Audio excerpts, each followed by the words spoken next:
The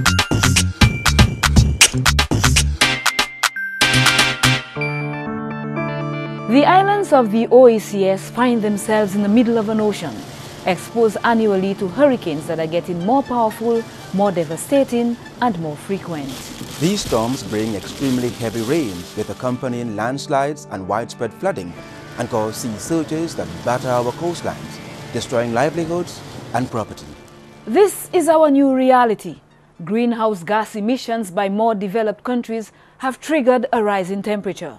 And as a result, ice caps are melting, coral reefs are bleaching, sea levels are rising, and climate patterns are severely disrupted. This is the first in a series of 12 programs designed by the OECS Secretariat to examine climate change issues and responses. Throughout the series, regional experts, technocrats, and funding agencies will discuss climate change impacts on the region and the required adaptation measures. We will also highlight the importance of behavior and lifestyle changes and provide tips on what you can do to minimize impacts on yourself, your family, and your community.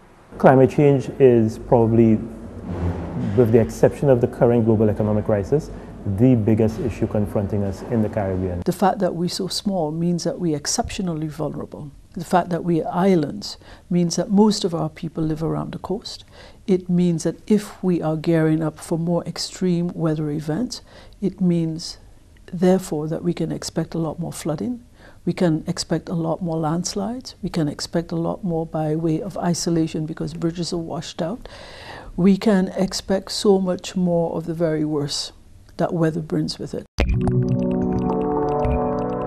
The OECS Secretariat, with funding assistance from USAID, has been charged with the responsibility to help reduce the region's risk to climate change.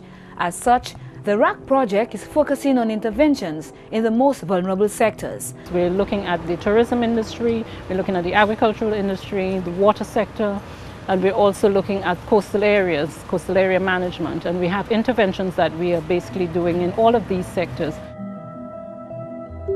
Our small islands of the OECS contribute very little to global warming, yet we have been placed in harm's way. And coping with climate change is placing greater demands on already limited resources. Why should you care?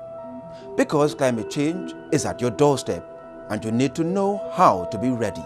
As rainfall patterns shift, the management of our water resources will assume ever-increasing importance. For example, in some countries we are helping to establish rainwater harvesting systems in hurricane shelters. We're also looking at water storage facilities that would assist at the agricultural sector in times of dry periods.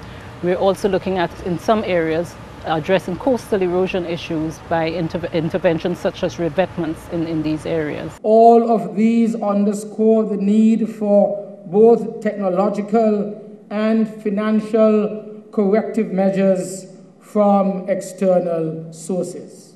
And therefore, the international world recognizes this and has committed to assisting countries like the OECS in preparing and adapting to climate change activities. And we need the resources to assist us to adapt to changes in our environment that have nothing to do with the fact that we are emitting more carbon gases than anybody else. We certainly, our footprint is very, very small. Basically, we're about improving people's lives. And I think through the mitigation of climate change, we're able to protect these economies. We're able to protect many of the valuable sources of employment. And hopefully we're able to contribute to economic growth in these places.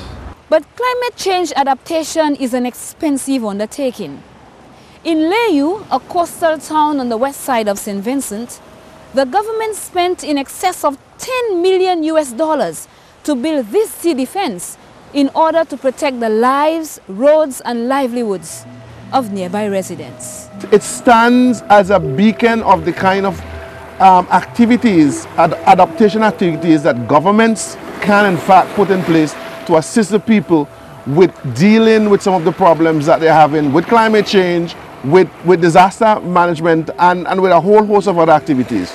Over the next episodes in the series, you will see the way in which climate change is already impacting our natural environment, our critical economic sectors, and on our socio-cultural existence. While government action is critical in the response to climate change, equally important is behavior change among local citizens. Each one of us can change the way we do things, and we can lobby our family, friends, colleagues, and community groups to do the same. We hope you join us on this exciting series as we seek to understand climate change. Act now. Rally.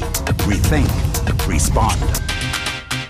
This message is brought to you by the OECS Secretariat with funded assistance from the United States Agency for International Development.